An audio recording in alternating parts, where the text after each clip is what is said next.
Panginoon, samahan niyo po kami, Panginoon, as we study this simple verse, Panginoon, marahil familiar, pero hayaan mo hindi ito maging cliche.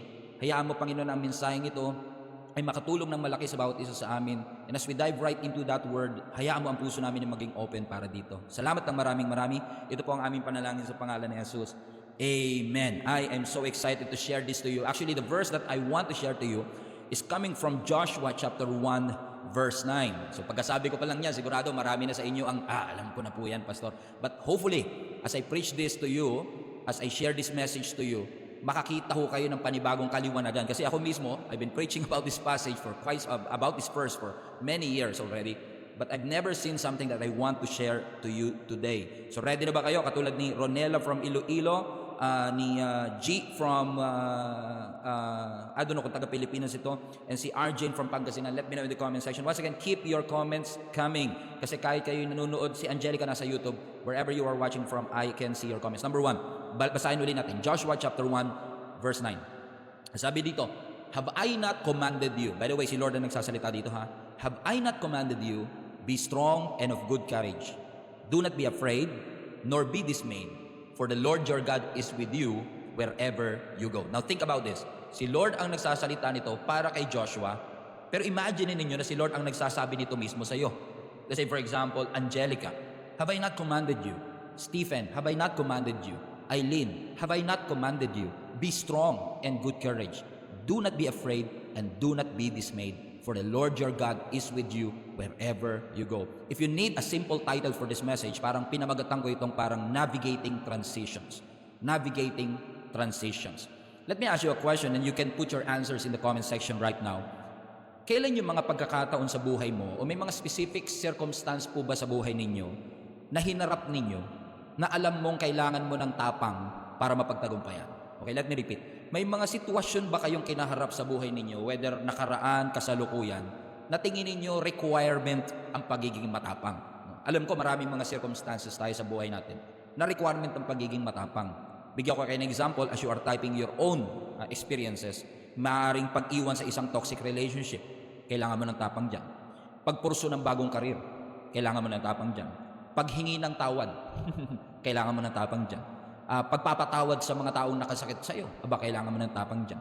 Pagharap sa isang diagnosis ng isang doktor na hindi favorable ang result, o kaya naman pagharap sa isang medical treatment, pangunguna sa isang proyekto dahil inassign ka bilang leader o manager ng isang proyekto at ikaw ang magsisimula nito especially for the first time. Or maybe you are confronting someone about an issue or a conflict, it requires bravery or courage. Pag-respond sa mga criticism, kailangan mo ng tapang dyan. Pagle-let go ng iyong pangarap para sumunod sa Panginoon, kailangan mo ng tapang yan. Pero bukod sa lahat ng mga bukod sa lahat ng mga bagay na nagre-require ng tapang na harapin natin katulad ng nilalagay ninyo ngayon sa comment section, isa sa pinakamahirap na tagpo ng buhay natin na nangangailangan ng tapang is yung mga stages of transitions, no? Kasi yung stages of transition, whether is it a transition from a new career to a new employment, transition from a new company, a new relationship, or maybe a transition for a new year. Like from 2024 to 2025, from one company to the other, from one boss to the other. Lahat ng transition is mixed with grief. May nawala kasi. So nagdadalamhati ka, but at the same time, maaaring excited ka sa bago. Pero may uncertainty rin. Meron din takot. So it's a mix of uncertainty, a mix of grief, and a mix of fear na nararanasan natin every time we face transitions in our life. And this is the best example of those transitions because itong verse na ito ay parte ng assignment ng Panginoon kay Joshua kung saan galing kay Moses yung leadership. By the way, si Moses is a great leader, but unfortunately, si Moses namatay na. He was not able to make it to the promised land. At yung leadership kailangang ipasa from Moses papunta dito kay Joshua. And now, itong si Joshua na batang-bata, si Joshua na bagong generation, he is stepping up into a new leadership role. A transition, sabihin na natin ganon, kung saan nagdadalamhati sila sa pagkamatay ng kanilang unang leader, pero they are uncertain as well, ano yung kakaharapin nating susunod na yugto. Now imagine niyo ang sarili ninyo. Katulad ka ni Joshua, that you are about to lead a million Israelites. Ang lahat ng kanilang hinaing, ang lahat ng kanilang buhay, nakadepende in essence sa iyo kasi yung decision mo could affect them. And it's a daunting task kasi involved ang military battles. meron diyang logistical challenges. Kakain lang itong mga taong to. It involves a lot of logistical challenges. It involves a lot of spiritual responsibility. And then out of that fear and out of that doubt and out of that transition, nawawalan ka ng tapang, nawawalan ka ng enerhiya, nawawalan ka ng pag-asa na tumuloy sa next season. And then, nangusap ang Panginoon sa iyo. At ang sabi niya uli sa verse 9, have I not commanded you? I want to highlight that part na sinasabi ng ating Panginoon, have I not commanded you? Ganda ng phrase na ito, no? Na sinasabi ng ating Panginoon na hindi lang sinasabi ng Lord na maging malakas siya, hindi lang sinasabi ng Lord na magpakatapang siya. Actually, yung salitang have I not is actually has a rhetorical tone. Parang rhetoric yung ano na yan na parang sinasabi niya, kumbaga sa Tagalog yan, parang sinasabi ni Lord, di ba sinabi ko na sa'yo? Yung parang ganun. Parang aware si Lord sa takot ni Joshua, aware si Lord sa uncertainty na nararamdaman ni Joshua, pero ang tanong, aware ba si Joshua sa authority ng Panginoon? Aware ba si Joshua na committed ang Diyos na tupdin o tuparin ang kanyang mga pangako? Minsan kasi tayo, ang ugat ng fear natin is that natatakot tayo sa hinaharap na parang pakiramdam natin, hindi aware ang Diyos sa nararamdaman natin, in which every Sunday, every time you go to church, you've been reminded, aware ang Panginoon sa nararamdaman natin, pero ang tanong, aware ka ba na ang Diyos ay may authority sa sitwasyon na kinakaharap mo? Aware ka ba na ang ating Panginoon ay tumutupad sa kanyang mga pangako? Kaya ang sabi ng Panginoon, baka lang nakalimutan mo. Di ba? Have I not commanded you? And by the way, tayo kasi, di ba, minsan pagka nag-uusap tayo about don't be afraid, don't be discouraged. Alam ba, may kaibigan ka, lumapit sa iyo, huwag ka matakot, huwag ka ma-discourage, huwag ka mapanghihinaan ng loob. O kaya sasabihin nila sa iyo, magpakalakas ka. Is usually, all of those things are motivational pep talk na parang sinasabi natin, huwag kang mangangamba, lakasan mo ang loob mo. Pero itong sinasabi ng ating Panginoon kay Joshua is not a motivational pep talk. Hindi ito basta minomotivate niya lang si Joshua, tatagan mo loob mo. Hindi. Nung sinabi ng Panginoon na have I not commanded you, nire-remind siya ng Panginoon, hindi ito basta motivational words. Ito ay utos ko sa iyo mismo. Ibig sabihin, inuutusan ng Panginoon itong si Joshua na kung ano man ang kanyang nararamdaman, kailangan niyang bitawan ito, kailangan niyang hayaan na mas manaig yung pananampalataya kaysa sa kanyang takot. At the moment na in-acknowledge ng Panginoon yung takot niya, the moment na in-acknowledge ng Panginoon yung kanyang pangamba, it reflects the weight of Joshua's calling. Ibig sabihin, nakita ng Diyos na kung mabigat ang calling, malamang mabigat din ang takot. Na kung mabigat ang kanyang calling, malamang mabigat din ang kanyang responsibility. And yes, ina-address ng Diyos ang takot ni Joshua. Maaaring ina-address ng Diyos yung pakiramdam ni Joshua na inadequate siya, kulang siya. Di ba may ganun tayo minsan mga drama sa buhay, parang kulang ako, Panginoon, parang hindi ako kasing galing ng iba, hindi ako kasing ganda ng iba, hindi ako kasing husay ng iba. Ang sinasabi ng Panginoon sa kanya, have I not commanded you? Parang ina-address ng Lord. Una yung takot niya, pero ina-address din ng Panginoon kung feeling mo kulang ka. Talagang kulang ka. Kaya nga sinasabi ng Panginoon, sumunod ka kasi may command eh. Hindi ito basta motivational na, huwag ka matakot. Hindi, inuutusan siya ng Panginoon kasi alam ho nating lahat na yung obedience, okay, let me rephrase. Alam nating lahat na pagsunod at hindi abilidad ang susi ng katagumpayan. Ulitin ko, gustong ipaalala muli ng Panginoon sa atin na kung iniisip mo, abilidad mo ang magdadala sa iyo sa katagumpayan, nagkakamali ka. Ang sinasabi lang ng Panginoon sa iyo, ang maghahatid sa iyo sa katagumpayan, obedience, pagsunod. So kahit may abilidad, pero kung walang pagsunod, ay walang mangyayari. Because courage flows from obedience. Nagfo-flow ang tapang kapag sumusunod ka. Okay? Lagay nga sa comment section, kailangan nating sumunod. Itag mo ang sarili mo, itag mo ang kaibigan mo, sabi mo, kailangan nating sumunod. Kasi once na sumusunod ka sa utos ng Panginoon, yung kinakatakot mong provision, nandun sa obedience. Yung kinakatakot mong kulang ka sa power, kulang ka sa talent, kulang. Lahat yun kasunod ng obedience. So ibig sabihin, pag di ka sumunod, hindi mo makikita yung provision. Kasi minsan pag sinabi ng Lord sa atin, natatakot tayo. Ano kinakatakot mo? Wala kaming provision. Parang masyadong mataas ang renta, parang masyadong mataas ang overhead nung business ko na to, parang mas mataas ang expenses kaysa sa income. So natatakot ka. Kung talagang sinabi ng Panginoon na gawin mo yan, ang tunay na susi ng katagumpayan yung pagsunod. Kasi pag sumunod ka, nandun yung provision. Yun yung kinakatakot mo. Nandun yung power na kinakatakot mo. Tingnan nyo to. No, minsan, may mga pagkakataon na kailangan natin ng lakas para makasunod. Okay? Let that sink in for a while. Sino sa inyo nakakaranas kayo ng mga tagpo ng buhay nyo na alam nyo, kung walang lakas, mahirap sumunod? So, minsan kailangan mo ng lakas para makasunod. Correct? Pero mas madalas, nakakasunod ka lang dahil sa lakas na binibigay ng Diyos. Yun yung mas madalas. Na hindi mo siya kayang sundin kung hindi ka bibigyan ng Diyos ng lakas. Kaya ngayon, pinapaalala ng Panginoon sa atin, I don't know who is this for, I don't know who God is ministering into, pero naniniwala ako ang Diyos mismo ay may sinasabi sa bawat isa sa atin. Maring ikaw ay nasa stage na natakot ka, may mga pagkakataong hindi mo alam kung anong gagawin mo, pero ngayong gabing ito gustong ipaalala ng Panginoon sa iyo, hindi ba inutusan kita na huwag matakot? Have I not commanded you not to be afraid? It was not a suggestion, it was not an inspirational talk, it is not a motivational talk, it is a command from the Lord. Don't be afraid. And speaking of don't be afraid, let's continue reading. Sabi ng Lord, have I not commanded you? Ano yung kasunod na sinabi ng Panginoon? Hindi ba kita inutusan? Be strong and of good courage. I love that verse. I love that part. No? Na sinabi ng Panginoon, hindi ko ba inutos sa'yo? Ano daw yung utos na yun? Magpakatatag ka at magpakatapang ka. Now, if you read the whole chapter of Joshua chapter 1, nasa verse 9 pa lang tayo, pero kung binasa mo yung buong chapter, makikita mo that this is not the first time na sinabi ng Lord yung be strong and be courageous. In fact, kung babalik tayo ng 3 verses before, sa Joshua chapter 1 verse 6, tingnan nyo ito. Ang sabi ng Joshua 1:6, be strong and courageous because you will lead these people to inherit the land. So, ibig sabihin, inutos niya na ito nung una pa lang sa verse 6. Bago pa niya ulitin sa verse 9, binanggit na ng Lord sa verse 6. And watch out, sa verse 7, inulit na naman ng Panginoon. Let's go to Joshua chapter 1 verse 7.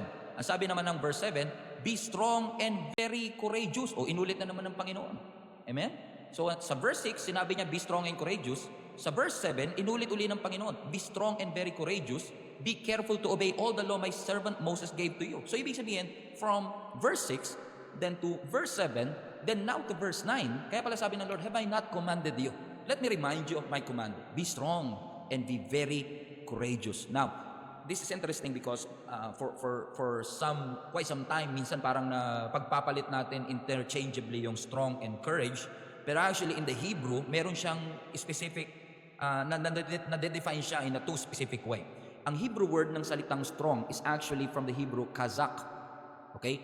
At yung isa naman, yung courageous, is from the Hebrew amats. Okay, kaya pansinin nyo yung mga may amats, tumatapang talaga yan. Di ba? Pag may amats, no, kung ano-ano ginagawa, shout out sa lahat ng dating may amats dyan na tumapang din kayo. Now, yung Hebrew word ng strong is actually kazak, na ang ibig sabihin is firm or meron kang resolve. Ibig sabihin, meron kang unwavering decision. Okay? Hindi ka nagpapatinag, hindi ka nagpapatulak, hindi ka nagpapadaig. Pero yung courageous, amats, which means fearlessness. Kumbaga, wala kang kinakatakutan. So paano natin makikita ito? Bakit pinaghiwalay ng Lord yung kazak at yung amats? Bakit niya pinaghiwalay yung strong and courageous? Kasi gusto ng Panginoon na i-remind tayo mga kapatid na yung strength at yung courage parehong importante para makapag-overcome ka. Para makapagtagumpay ka, hindi pwedeng malakas ka lang, dapat matapang ka. May mga malakas na hindi matapang. May mga malakas na duwag. Okay? Kasi usually, ang strength natin is usually based on our external physique. Pero yung courage, nandun yan sa puso. So kung mapapansin ninyo, sa case ni Joshua, meron ba mga bagay na kinakatakutan siya? Yes. Una, external enemies. Nandun yung mga Canaanites, Hittites, Jebusites, Parasites, mosquito bites, lahat ng mga higante doon sa Promised Land, kalaban niya. External enemy. At ang external enemy nangangailangan ng ano? Ng strength. Pero meron din siyang internal enemy. Bukod sa kalaban niyang Canaanites at mga higante, kalaban din niya yung takot niya. Kalaban din niya yung doubt niya. Kaya pala sabi ng Panginoon, malakas ka, pero ang tanong, matapang ka ba? Kasi baka mamaya, meron kang capacity to defeat your enemy, pero dahil sa takot mo, sa pagdududa mo, sa hindi mo paniniwala sa Panginoon, natatalo ka. So ang gusto ng Panginoon mangyari kay Joshua, and I believe gusto ng Lord mangyari sa iyo, is you should be strong on the outside and courageous on the inside. You should be strong on the outside and courageous on the inside. Malakas ka sa iyong pangangatawan, malakas ka sa iyong mga skills and talents, lahat ng skills and talent na ipinagkaloob sa iyo ng Lord, nagagamit mo, na you-utilize mo, but at the same time, you need to be courageous. Amen? Can we put that in the comment section? Strong on the outside, courageous on the inside. That is a command of the Lord for each and every one of us. Stephen, you need to be strong on the outside and courageous on the inside. Kailangan natin maging ganun sa harapan ng Panginoon. Amen? Kasi ang sinasabi siguro ng Panginoon kay Joshua, alam mo, yung tapang na yan, yung tapang na yan, ang ugat ng tapang natin ay hindi dahil meron kang military resources kasi wala naman sila nun. No? Hindi ka talaga tatapang minsan pag tinignan mo budget mo. Sino sa inyo hindi kayo tatapang talaga kapag nakita nyo bank account mo? Talaga maduduwag ka nga pag nakita mo bank account mo. Pag tinignan mo talents mo, skills mo, parang kulang lahat. No? Pero ang root ng courage natin sa Panginoon ay hindi siya naka-base dun sa ating military resources, hindi siya naka-base sa ating bank account or sa wallet or sa skills or sa talent or education or experience natin. Ang root ng courage natin is due to the fact that God is with us. Amen? Amen? Okay. Kasi tayo minsan akala natin, no, yung sapat na yung malakas lang tayo.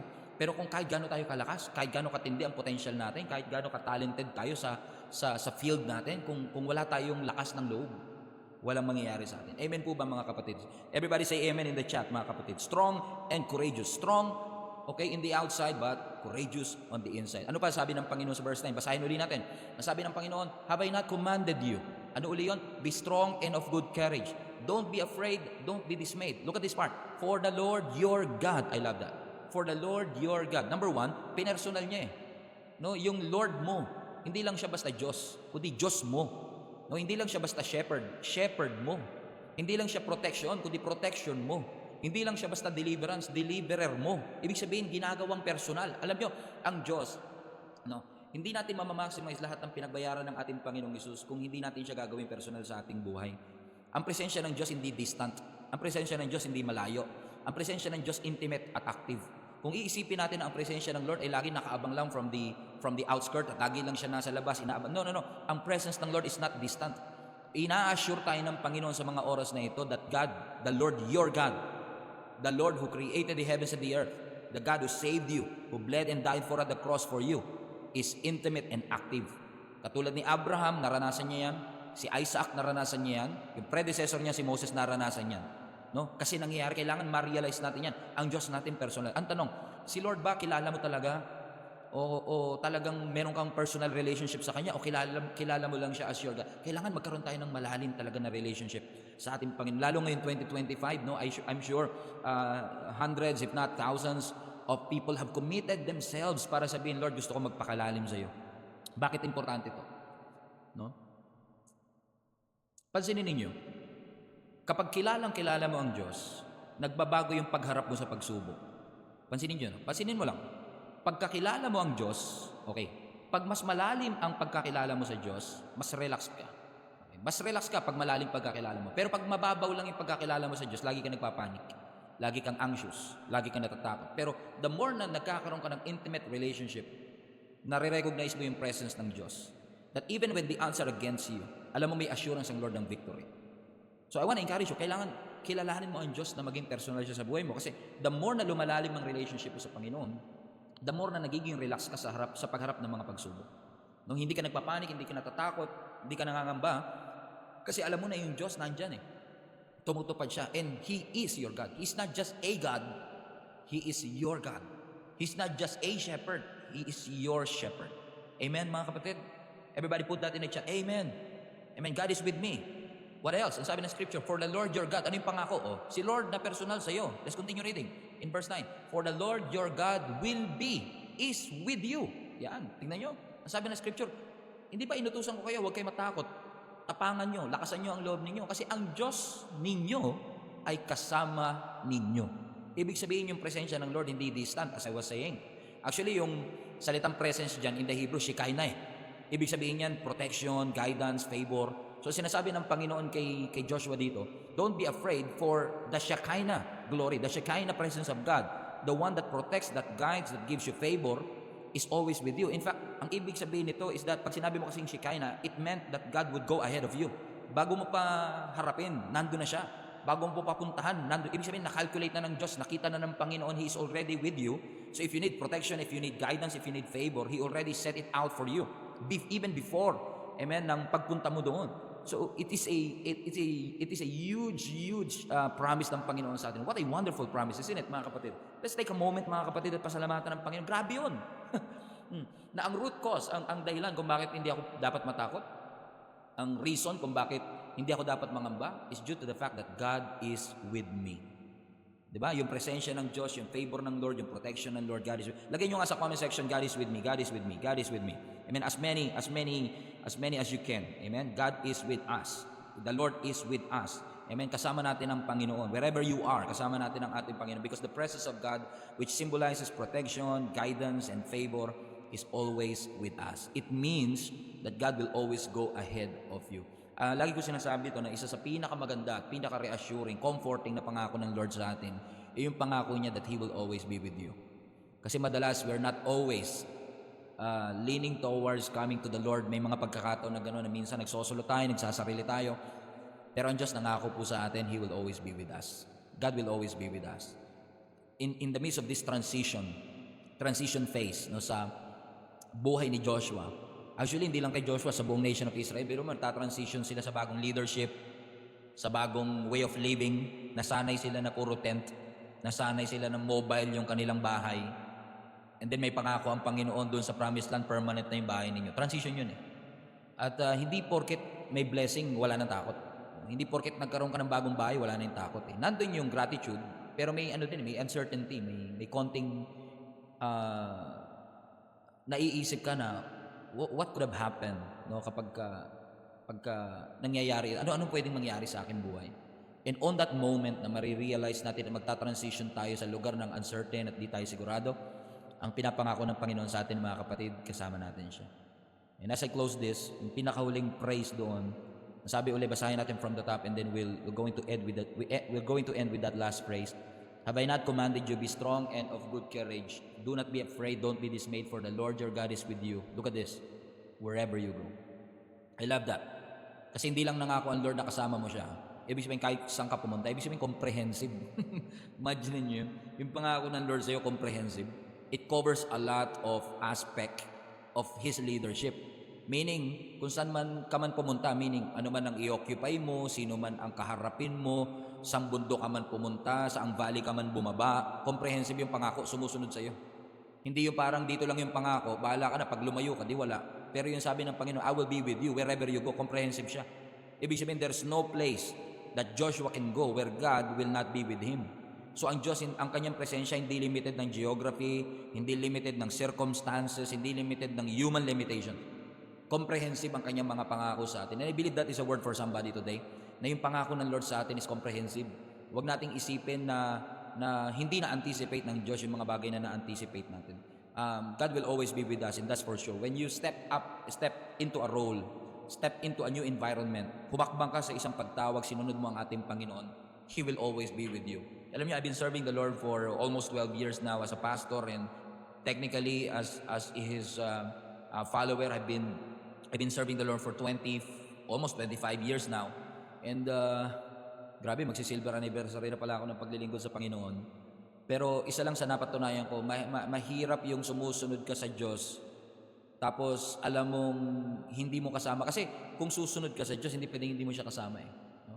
Pinangako niya yung provision, pinangako niya yung protection, pinangako niya that He will always be with you. And ang pinaka-importante sa lahat, presensya niya eh. Kasi pag nandun yung presence ng Lord, addressed ang lahat ng bagay. Naalala ko pag elementary tayo, di ba? No? Naalala niyo po nung elementary kayo. And for those of you who are OFW, malamang dito kayo nag-elementary or high school sa Pilipinas. Alam niyo na dito sa Pilipinas, pagka umuulan, di ba?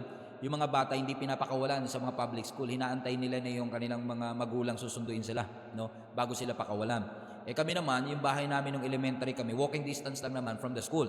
Kaso siguro hindi na-receive ng nanay ko yung memo nung time na yon, hindi naman lagi, isang beses lang na hindi ko makalimutan, na naubos na lahat ng kaklase ko, medyo konti na lang kami naiiwan. So kapag konti na lang kayo naiiwan, hindi pa kayo nasusundo, tapos medyo dumidilim na kasi nga panghapon ka, medyo kinakabahan ka na kung susundin pa ba ako talaga ng magulang ko or whatever. Ano siguro subconsciously, no? Medyo nagkikreate ng fear, nagkikreate ng anxiety, nagkikreate ng uncertainty, no? Baka dito ako matulog, yung mga ganyan. Pero I still remember that day, nakatingin lang ako sa bintana, inaantay ko yung mga parents na dumarating. Kada may darating na nanay, baka nanay ko na yun. Pag may dumating na tatay, baka tatay ko na yun. Hanggang sa dumami yung pumupunta, hindi yun yung nanay mo, hindi yung tatay mo, nagkikreate siya ng fear and anxiety. Pero once na nakita mo yung nanay mo, anino pa lang niya ha, anino pa lang, hindi mo pa lang ikita, anino pa lang ng payong, anino pa lang ng parents mo, makita mo lang yung anino niya. Pansinin niyo yung puso ninyo, biglang kumakalma.